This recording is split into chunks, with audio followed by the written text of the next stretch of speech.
চূড়াগলিতে কেউ যদি হাঁটার চিন্তা করেন, তাহলে প্রয়োজনে আরেকটা 5 আগস্ট অনুষ্ঠিত হবে ইনশাআল্লাহ।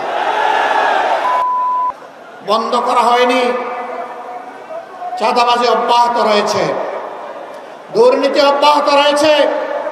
ক্ষমতায় না গিয়ে অনেকে ক্ষমতার দাপট দেখাচ্ছেন, প্রশাসনিক কু করার চেষ্টা করছেন।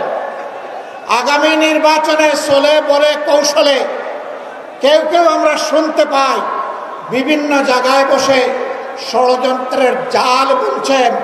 জনগণ ভোট দেওক না দেওক, ক্ষমতায় আমাদেরকে যেতে হবে। বন্ধুগণ, বেলা শেষ, দিনও শেষ, ওই সূর্য ডুবে গেছে। এ বাংলাদেশে এটা আর হবে না, আমরা হতে দেব না ইনশাআল্লাহ।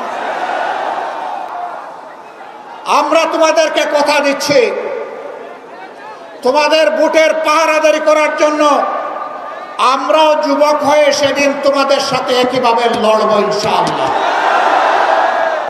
দিশাহারা হয়ে, হতাশ হয়ে, ক্ষুব্ধ হয়ে চূড়াগলিতে কেউ যদি হাঁটার চিন্তা করেন, তাহলে প্রয়োজনে আরেকটা 5 আগস্ট অনুষ্ঠিত হবে ইনশাআল্লাহ।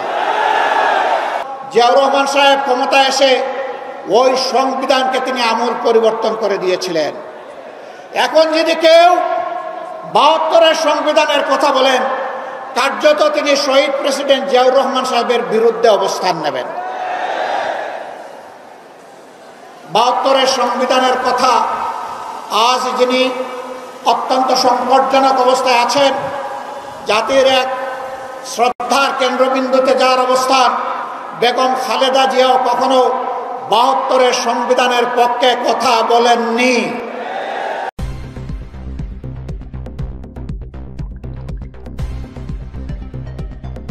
News Vision Digital Multimedia.